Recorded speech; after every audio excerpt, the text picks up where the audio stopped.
to the Business and Bubbly podcast. This is the place for women in business who are on the journey of building their big ideas and want to have fun along the way. It's for those of us who also know we aren't meant to do business or life alone. Hi, I'm Charity Majors, your host and the founder of Business and Bubbly. Think of this kind of like the can I pick your brain chats that you've always wanted to have with those who are doing epic things, plus business besties, hype girls, and getting into massive action towards your next big idea all in the same place. Oh, and bubbles, because if you're not having fun along the way, you're not doing it right.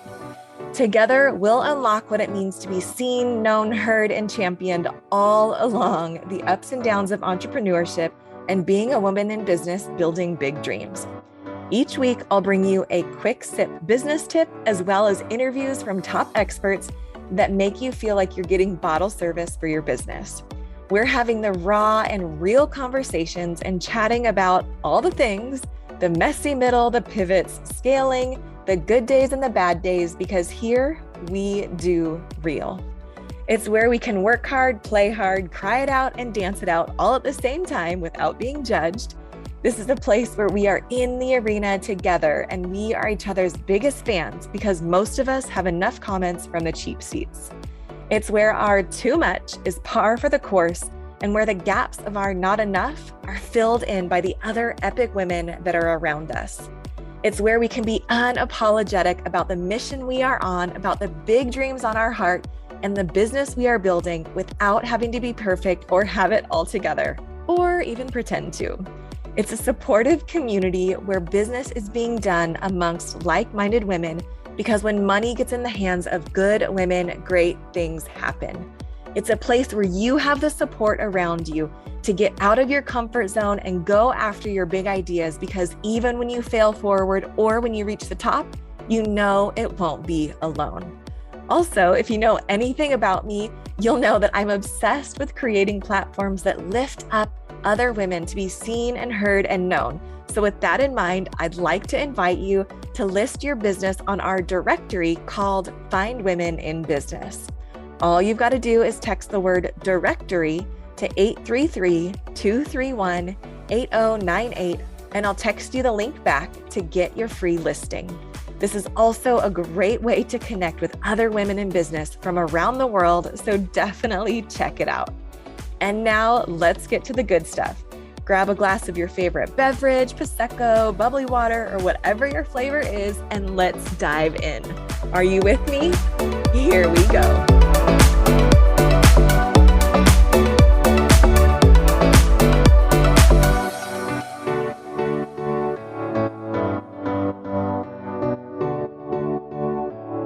Hello, my friend, and welcome to the podcast. I'm your host, Charity Majors, and I am excited that you're here with me today. I know that you are going to love this interview. It is with not only a good friend of mine, we are in some business masterminds and coaching together, but Andrea Dell. This girl is a powerhouse. She is the secret weapon of high-octane women entrepreneurs who need relationship building, income producing, written content, but don't have the time to do it themselves. We talk a lot about different strategies for copywriting, how to be able to take your story and put it in a way that reaches your ideal clients, that reaches your audience, and that speaks directly to them. She also gives amazing tips on where to find the conversations of what's going on with your ideal clients, and how to be able to reach them. Andrea has loved to write since she was a kid, but didn't discover the joys of copywriting until 2014 when her dad shared a copywriting course from American Writers and Artists, Inc. It lit a fire that eventually led a successful, fulfilling copywriting career for her, and she now writes copy to help 7- and 8-figure entrepreneurs in relationship-driven businesses connect with and serve their clients, attract new clients, and increase their income and influence. So make sure that you guys dive on into the episode, have a good time. If you are in business, if you are writing things on social media or a blog or show notes to a podcast, or maybe you want to write a book eventually or whatever that might be for you, This episode is going to give you so many gold nuggets when it comes to sharing your story, reaching your ideal client, and how to be able to sound like a real person on words on a screen or words on a page, and literally like forgetting everything that you learned in college and in English class, if I can talk here, so that you can make sure that your authentic voice comes through. I know that you are going to love this episode, and thank you as always for joining me on the podcast.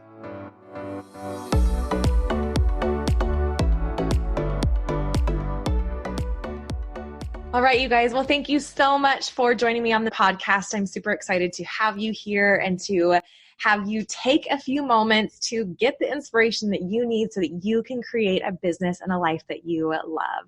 And as you guys heard about Andrea, I just love what your bio, like what it says, that you are like the secret sauce. You are like the secret weapon for high-octane women entrepreneurs, especially for women entrepreneurs when it comes to copywriting. And so I'm just honored that you are here, that you are taking some time to share with us not only your story, but also best practices and copywriting secrets. So thank you so much for being on the show.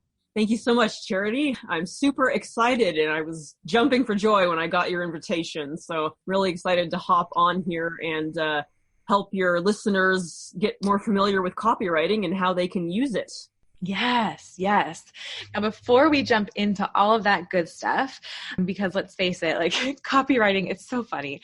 I love it because it's like this awesome thing that we all see, we all know that it's there, but we don't necessarily know that that's what it's called, or at least that was my experience, right? So we'll dive into that in just a moment, but I actually want my listeners to get to know you and your backstory a little bit more, just so they can kind of connect with you.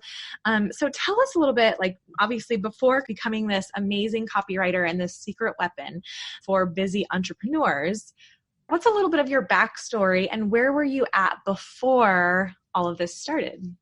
Okay, so my backstory, I have two sisters. I was raised in Idaho, and I went to college and studied graphic design printing technology and got a job right out of college at a small town newspaper where I live. And I spent my entire adult career working there and got a lot of experience in advertising, specifically what not to do. It was actually a very good education in what not to do to sell, because, and we can talk about that if you want, but it's something that so many businesses, whether it's brick and mortar or online, do, is what the businesses did in their ads, and it was not particularly effective. So that was an education in what not to do. And then I got into copywriting on my own, about 5 years ago, and just studied everything I possibly could. And like you said, I started seeing it everywhere, but I just didn't know that I was. And it was just this, and it was so fascinating, and it was so powerful how you could use it to change people's lives, really. Like any tool, it can be used for good or evil. But of course, we want to use it for good and show people that we have the solutions they need. And then when I lost my job at the paper, I was unexpectedly let go. I was kind of going, okay, what the heck do I do now? And so I was lucky enough through the Code Red lifestyle to become aware of Natasha Hazlett and be accepted into her Inner Circle coaching program. And from there, I was able to launch my copywriting business. And it's been a year now since I've been doing that. And I'm so grateful. I love it. And it's just amazing. That's so awesome.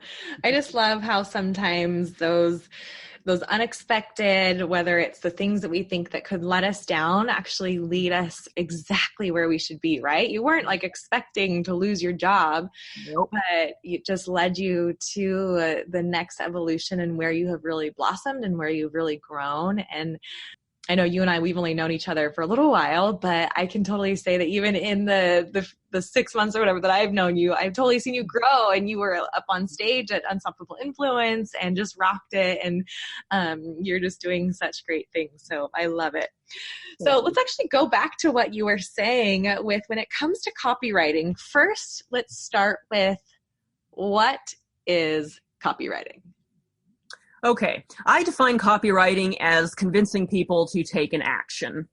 It's a very simple thing. The goal of copywriting is to show people, to take them through a journey there. You want them to see oh, that's me. And that's me. Oh, and okay, well, this is my problem. So what can this do for me? And then you guide them through their problem, and then you give them some hope and the solution. And it comes in a lot of forms that there's long form copy that can be quite long, and there's email copy that can, and there's blog posts. I mean, there's all different kinds, but the goal of all of them is to convince people to take an action. And that might be to buy something. It might be to opt in for a lead magnet, or to go look at something on Facebook. It's just convincing people to take an action is how I define copywriting. That's so good. And I love it, because that really is, right, when we're blogging, when we are writing, like even in my podcast show notes, in a Facebook post, in an Instagram post, in an email series, whatever it might be, we are wanting people, especially as entrepreneurs, to take action, right? So whether it is leave a comment below, or whether it is like join this thing that I have, or come to this Facebook group, or watch this YouTube video, or like send me a message, whatever it might be, there is a really great process, and even special words to use that get people through that process of taking action. So if you guys aren't necessarily as familiar with copywriting, it's what we see everywhere, right? It's in the emails, it's on the websites, it's on, it's everywhere. Social media, yeah, it's everywhere. It's so needed. And there's some great buzz right now with funnels and online courses and online challenges and all that stuff, but that's really only is maybe 10% of what goes into something. Like right now I have my 14 days to unshakable confidence, and I geek out on all the funnels and the strategies and the upsells and the downsells, and then the membership site and all the training and all that stuff. But that's only like 10% of it, because the rest of it is, the bulk of it is where it comes into what went onto my website to get someone to say, yes, oh my gosh, this is the problem that I'm having, or this is where I lack confidence, or yes, this is where I need confidence in my life. And so it really is what you said, like getting into their head, saying, oh my gosh, I totally need this, and I'm going to join this course right now, and I'm going to click join, and I'm going to click buy. And so it's so fun to see. So let's go back to what you were talking about with what not to do with copywriting before we get into kind of some of your top copywriting secrets. So what not to do with copywriting? So what not to do is basically copy everyone else using the I'll tell you what I mean. The brick and mortar stores, for example, they will all, and people do a version of this online too, but they will all talk about how, well, I've been in business for 30 years and I have this many years of experience and I care about customer service and stuff. And it's all just stuff that's, I mean, nobody wakes up in the morning and thinks, I want to hire a subcontractor with 30 years of experience, or a plumber. I mean, you wake up, you find that the toilet's leaking all over and you go, crap, I want someone, no pun intended, I want someone to come fix my toilet. You don't wake up and go, oh my God, I need to hire a plumber with 30 years of experience who's licensed, bonded, insured. And people just want to throw out all these stale facts and figures about their business. And there is a place for that stuff, but people buy with emotion. Almost everybody. There are some logical people out there, and you do want the facts and figures in there for them, but still the emotion is a huge part of the buying process or the action taking process. And telling someone that you have 30 years of experience and you do this and you do that, you can't just, that's where everyone wants to start instead of with their customers' problems and pain points. And that's not the place you start. You include that, but you don't start there. You start with their problems and you talk about them. That's one of the, probably the most common no-no I see everywhere, online, on and offline, is talking all about you and never about them. That's so good. I love this. I was actually just watching a YouTube video from Marie Forleo, who, if you guys haven't heard of her YouTube channel is awesome. Definitely go check it out, as well as her podcast. Maybe I'll just link it in the show notes so you guys can zoom over there after this episode. But she was talking about this exact same thing, where it's like so many times it is this qualifications and this needed or this nonsense, not needed stuff let me just fumble a little bit on my words, this not needed stuff on the website.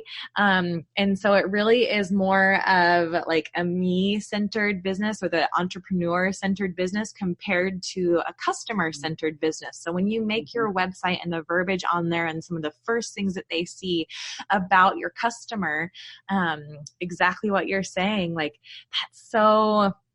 that is right on. And I'm totally guilty of this in the past as well. It was like, yes, like I had this certification and I'm such a nerd that I like have a million different certifications behind my name. And it was like this thing for me. And I know for me, I'm also a recovering,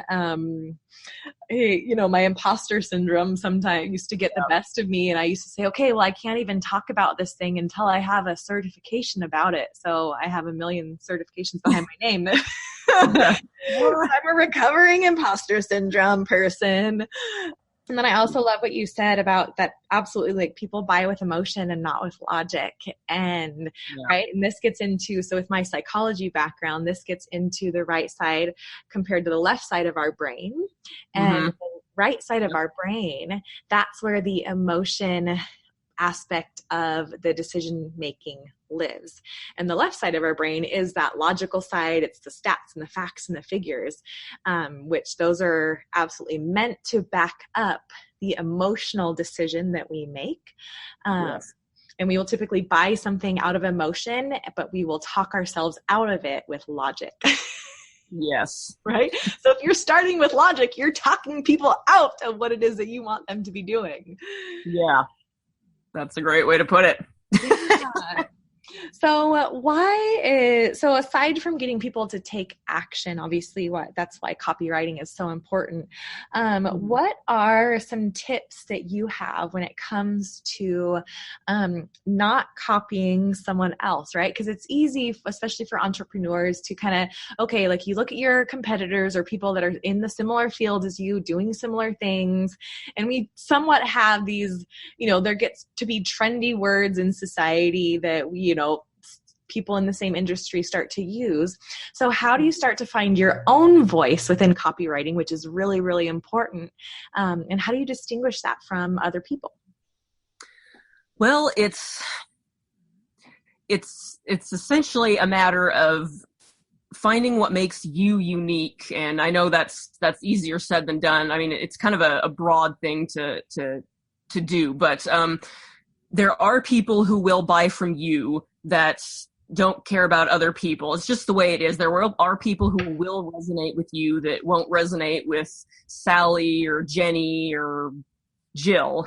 And so a way to reach those people is frankly to let them connect with you, and your story. You share your story, and that's an element that no one else has, is your story. And so the more you that you can become, the more powerful it will be, because and another added benefit of that is that you'll attract people who want to be with you long term. If you're more generic, you'll just get these people who just kind of hop around. And an email copywriter I follow named Ben Settle says that there's opportunity-minded buyers and there's investment-minded buyers. Opportunity-minded buyers have shiny object syndrome. They just are looking for the next big thing. And if you're generic and just trying to be that next big thing, then it's not that you won't ever make sales, but most business doesn't come from new customers. It comes from repeat customers.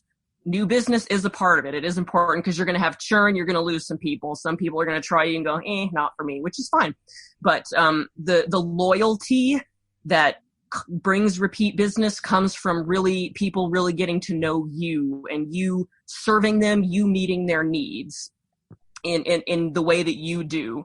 And that's crucial to long-term success, and getting those loyal investment-minded buyers who just want everything that you sell. I love that so much. It's all about finding your voice and really knowing who you are and being authentic in that. And I Yes. love that because that's something that so many people have to process through is finding their voice and what does that look like. And then there's another funny thing, and maybe you can talk about this as well, but right, we can sit here and we can have these great conversations with people, or we can, rattle off all this different stuff about why we love our program or why this is awesome or what I believe in or whatever it is. But then when we sit down to type the copywriting, right, then comes the writer's block, which another person I was just listening to, I think it was actually Russell Brunson, he was saying that nobody gets speaker's block, right? We can all talk. Yeah. For the most part, most of us can talk a lot about, especially if something that we're passionate about, right? But all of a sudden we sit down to try and type and we get writer's block. And so what are some tips that you would have to get people to have their copywriting, when they sit down to type, read the way that they actually talk? Because this was something I had to learn. I would sit down, and I think we're conditioned with this a lot from school, right? It's like we have to have the proper grammar and the proper English, and the whatever preposition doesn't go before the whatever it is that we learn in English class, right? Copywriting is so different than that. It's like, get rid of all the rules we learned in school. and get rid of them, basically. Yeah. So let's talk about that. Why don't you just brain dump with some awesome information that you have on that topic?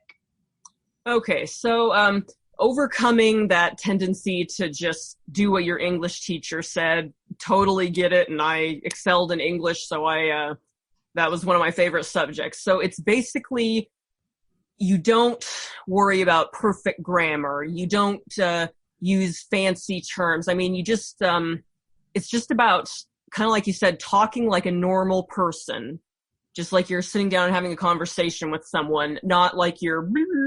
And not so robotic, yeah, this is a really cool, really amazing thing that I have, and buy this. Yeah, it takes practice, frankly. You're gonna have to practice at it. But what I would say is just sit down, and instead of overthinking about it, just type it up. Just let it all come out. Don't go back and edit. Don't filter yourself. Just try it. And another thing you could do is just literally take out your phone and record yourself talking to a few friends, and just take it out, hit record, forget it's there, and just listen to the way you talk. And maybe even have it transcribed or type it up if you have the time to do that. Rev.com will transcribe it for $1 an hour. Yeah. But seriously, it is worth doing to see what it looks like when what words you actually use when you're talking out loud. And then you want to find the sweet spot in between. You don't want to sound like the excruciating essay dissertation from college that people's eyes are just going to bleed when they try to read. But you probably read some transcripts where people go and coming back around to so you don't want to be that casual, but you want it to flow nicely, and so people are swept along. But you don't want to sound like you're writing a college dissertation. I've read those, and oh my God. And that's what we tend to want to do. We tend to think people, they just want this really polished, perfect thing. And no, they want something that flows and that's relatable and that sounds like someone talking to them without doing the actual and repeating yourself 100 times. So it does take a little practice, but the first step is to just get to know what you're like without your filter and without overthinking it into the dissertation. That's the first step, because that's what most people don't have figured out. So you get familiar with that, and then you can ease your way back to that sweet spot that's not quite as casual, but it's still conversational and real. And I love that. And it's okay to add humor into this stuff too, right? If you are a person that Yes, yes. Add your personality in. Like if you're quirky or if you're like whatever, if you would put a joke in this certain area of a conversation, if you're talking about something, like put that in your copywriting. Like I know I did for me in my Unshakable Confidence Challenge on my long copy sales page where people can join.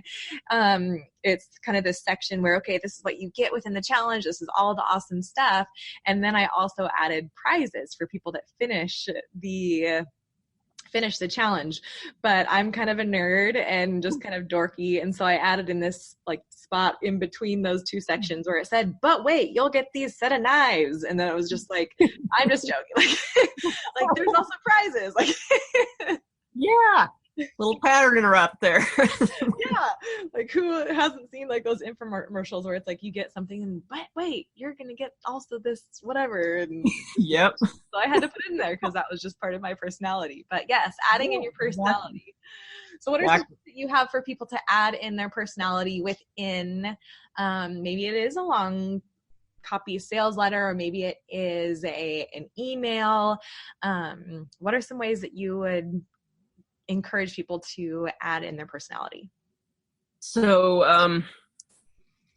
if you are, let's say you have a dry sense of humor like I do, make some dry cracks in there. If you're a quote nerd like Charity, it's okay to throw in a little nerdiness or a little fun awkwardness, for example. I'm not saying that's you. That's just another example that came to mind. And I totally am though. It's just, and if you need some outside input from somebody, if the self insight isn't quite there yet to where you can figure out what about your personality specifically is unique, so that if people read what you've written, it'll feel just like you're talking to them. It's okay to get some outside input. Find somebody that knows you really well and just kind of tell them what you're trying to do. And another thing is, and I've been doing this on my personal Facebook page, and I'm going to start highly recommending it, is to just do one written Facebook post a day where you don't go back and edit it or even reread it. It's hard not to reread it as you go. You kind of, I catch myself doing it as I go, and I go, nope, keep writing. But this exercise that tomorrow will be today is day number 90. I committed to 90 days of doing this, and it is so powerful because it takes a lot of guts to just put this unfiltered thing out there. And so it's going to take you out of your comfort zone, but you are going to have 90 days or 30 days, however many days you commit to, of examples of what you look like when you write without your filter. If you sit there and overthink it, you'll never get it done. And so don't overthink it. Just sit down and start talking about whatever. I have some of the most random topics. And it's just been so powerful and rewarding, and it's clarified my voice. And I had people tell me, like our mutual friend, Nikki Alamon, she told Easy Peasy Kitchen, she told me that there's more personality in those posts when I don't go back and edit them. And so just letting yourself just cut loose and don't worry about being perfect, and then that will really grow your voice and help you integrate it into everything that you write. I love that. And I can totally attest to that. Like, it's been really fun to read your posts. And if you guys just search on Facebook, either for Andrea Dell or the hashtag, the first draft is the only draft. Yeah. You'll be able to see all of her awesome posts where it's just like she has this great teaser headline and then gets into the story. And I love what you were saying, like, and this can be hard, right? Like, not to edit as you write. And even for me as an author, that was some advice that I was given, because it's actually very different parts of our brain that do the storytelling and that do the bringing someone through the journey and through the process or giving advice, compared to the part of our brain that edits. So, yes, like, do your writing, whatever it is. And then if you are going to go back and edit, like, set it down for a couple hours or for a couple days or whatever it is, and then go back to it and then edit as you need to, right? Obviously not a Facebook post, like, don't spend that much time on Facebook, but, but yeah, like, that editing aspect of our part of our brain is very different. And so, get into editing mode only when you're in editing and not while you're writing. Yes. Yep. And I love your point about taking a step back from it when you do need to edit it, because it's after you've sitting there and written it, it's just all right there. And it's just having that space. It really kind of, it's difficult to articulate, but it just, it's like coming back and looking at it with new eyes, I guess. Yes. You didn't see when you were writing it and right after you're writing it. So I love that. Definitely when you go back to revamp it, if it's something that you need to revamp, give it a little space. Absolutely. And that's one of the things that's so funny. So whether I'm writing a Facebook copy post or even sales letters, like I'll sit down and kind of peck something out and then I leave it alone. And when I come back to it, sometimes it's like, okay, this is good.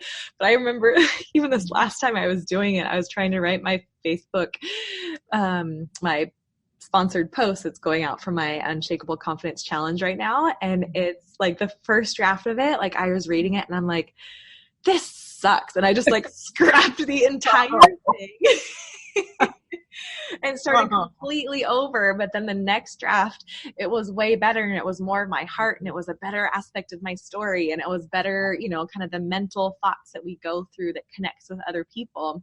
And I still set that back down and then picked it back up and did more editing. And, but yeah, like set it down, like step away from the copywriting and then get back into it. Right. So what are some of your top copywriting tips if someone wants to get better at it, get quicker at it, or even best practices when it comes to copywriting and connecting with who the reader is or who their audience is, who their target market is? What are some tips that you have? Okay. So in terms of connecting with your audience, I'll start there. It is crucial to understand, to know them better than they know themselves, essentially. And the way you do that is with research and with talking to them.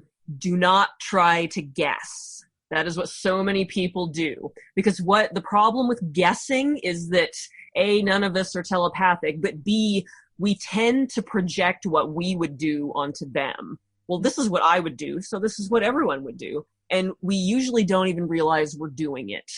And what makes them tick may not be what makes you tick. It may be, there may be some crossover, but there also may not be.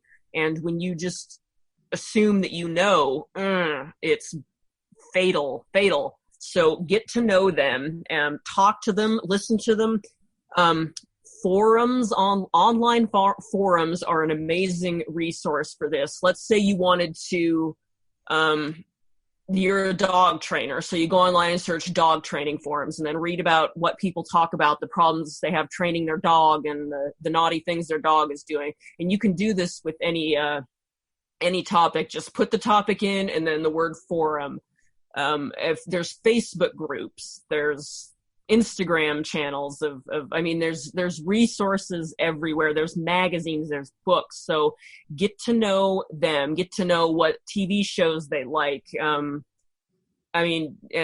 Magazines they read, what kind of news they watch. Just really get in their heads. And when you know them better than they know themselves, and especially pay attention to the specific words they use, the language. I don't mean English, Spanish, French, that kind of language. I mean the actual words they use, the actual words and phrases. You can take those and you can put them in your copy and people will see those and go, oh my gosh, that's exactly what I think. And that's something that really helped me, was to literally speak their language, literally use their words. And Sounds good. Yeah, to get to that one was such an oh my gosh moment for me. And to get better and faster at it, practice, and definitely read up on it. There's a lot of great copywriters out there on Amazon. Just hop onto Amazon and search the word copywriting. Some of the top names are going to come up. And copywriting, it's really easy to overthink. And there's a lot of, when it comes to best practices, that's actually a tricky thing to say because what works well in one niche or with one group of people may not work so well with another one. But where you cannot ever go wrong is understanding your market and speaking their language, getting to know them. It all starts with your market. And a couple of copywriting techniques that you can use are storytelling Everybody loves stories. We got movies, we got songs with stories in them, we got books, we've got all kinds of stuff. And so telling stories is a great way. It's how we've passed information down for generations, is through stories. So when in doubt, start with a story, I like to say. And it can be about you and make you relatable. It can also be a real person that you change their name and you tell their story. And if it's more powerful, if it's a real person, because there's all these little details. And then another thing you can use is curiosity. That thing, I mean, curiosity gets people to take more action. It sells more than money, than sex, than power, than all these really primal things that are kind of layered under a lot of our reasons for doing things. Survival, curiosity. It's just people, it's like an itch we have to scratch. Oh, I want to know what that is. And so, yeah. I love it. So then what are some ways that people can create more curiosity in their copywriting? So it's kind of the thing where you give them just enough, you bait the hook, you give them just enough to get them going, ooh, and then you don't tell them what the answer is. They have to, for example, open the email. Some great places to see examples of curiosity are on news websites. And there's a lot of websites out there. And I mean, they have these, like CNN even, and then they have those stories at the bottom about random topics, and see 15 celebrities whose plastic surgery went horribly wrong. I mean, that's a really hypey examples, but they'll get a lot of ideas on there. They'll show you all these, different examples of curiosity. And curiosity is just baiting the hook. And then like, one of the most famous examples is what never to eat on an airplane. You're someone who goes on an airplane, you're going to go, oh, good God, what am I not supposed to eat? What's the danger if I eat this? What could go wrong? Why shouldn't I eat this? And, the word this, I use the word this a lot. It's, for example, I can't believe I did this in an email subject line. Or one of Natasha Hazlett, she's our business coach. She said, I can't believe someone said this to me on the subject line of one of her emails. So you can have a lot of fun with the word this, but you just kind of whet their appetite a little bit and get that curiosity itching so that they want to go in there and see what the answer is. So good. I love it. Get them drawn into the story, get them to take the action, right? Because even a headline, even a little teaser or something, if that gets them to open the email or to click on the post or to watch the video, that's really powerful. And there is a balance, right? Because I'm learning about all this stuff with podcasting, and as I build my YouTube channel as well, there's that balance of creating curiosity, but also maybe you can touch on this. I don't know. Online, when you are having somewhat of a platform like a blog, like a podcast, like a YouTube channel, there's that balance of creating curiosity compared to keywords and SEO, and titling something the exact way that it should be titled, the way that people are searching for it, so that it shows up in the search engines, or so it shows up in the recommended podcasts, or so it shows up in the recommended videos. So there's definitely some balance between that, but I love that the curiosity, it gets people to do, it's the sizzle, not the steak, right? There you go. Yeah. And the curiosity, there's some things where if you have to factor in SEO, that can be a different situation than, say, getting them to open an email or read a Facebook post. So that's a great point. If you have SEO considerations, you definitely want to take that into account. For sure. That's such a great point. Well, do you have any last advice as we wrap this up on just kind of whether it's some top copywriting secrets or just advice or tips that you would have as someone listening that maybe they want to either learn more about it or get better at it? What advice or tips would you give them? So to learn more about it, one of the most popular copywriting resources on the planet is the is Gary Halbert. So look up anything Gary Halbert. He's got the boron letters. It's these letters that he wrote when he was falsely imprisoned for a while. There's a lot of A-list copywriters out there you can follow, but I would start with get Gary Halbert's The Boron Letters. It's got these amazing insights into figuring out your market that you can apply no matter what your market is. There's a lot of examples that you can apply to your market, that you can pivot to your market. And getting better at it takes practice. There are shortcuts, but honestly, the only absolute in copywriting is that there are no absolutes, believe it or not. It's that it starts with your market. It starts with your market. You can have mediocre copy, but if you know your market well and you're using their language, it can still work gangbusters. So my shortcut is not very sexy, but I'm going to tell it anyway because it's the key. It's the key. I'm going to harp on it. And that's to know your market, get to know your people. And really dive in, because when you know your people, then it unlocks everything else. It's the skeleton key to succeeding with your copy. I love that. And I just want to say also, so if someone is kind of listening to this and they're like, oh my gosh, like jumping into these forums, into these Facebook groups, doing all this research, like finding, my voice or their voice or whatever it is. And all of a sudden they're getting overwhelmed. Because I know there's this great example that Russell Brunson talks about where he says, okay, like especially as entrepreneurs, we have this big dream that we're trying to move towards. And all of a sudden we hit this wall of something that we don't know how to do it. And so we kind of go on this detour on the journey and try and figure out how the heck to do it, compared to finding what's called a who, right? So if you're maybe thinking that you are overwhelmed with this whole copywriting thing, then find a who like Andrea. Like I'm going to have her website in the show notes, but find a person that is an expert at it so that you can get closer to your dreams and faster without having to take these detours and trying to figure out how to do all this stuff and how to do the copywriting and how to do the marketing and how to do the website and how to do the funnel and how to do find the who, right? So Andrea, I want to make sure that if people are wanting to, if they're too busy, if they don't have time to do the stuff, if they aren't fumbling in their copywriting, if they're finding that things are not converting, if people are not opening up the emails, right? This is what you do for your clients. So I want to make sure that people can get a hold of you, that they can work with you, that they can learn from you. So Andrea, where can people find you?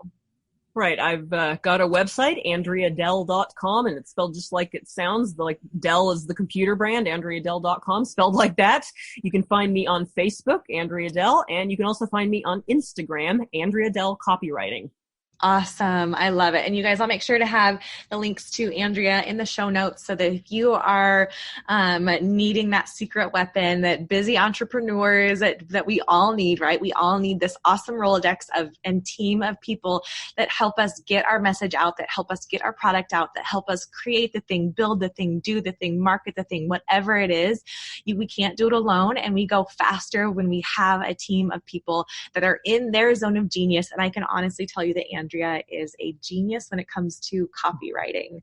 So I hope that you guys make sure that you check out her website, reach out to her if you have questions, even look for her, the hashtag on Facebook, the first draft is the only draft, and even do the challenge that she was talking about, right? Like do one long Facebook post every single day where you just start with a really cool headline and just bang it out. Don't edit it. Go for it. I love it. Well, Andrea, thank you so much for sharing your time and your expertise. It's such an honor to learn from you. And thanks for being on the show. Thank you so much, Charity. I'm honored to have been asked to be here. Thank you.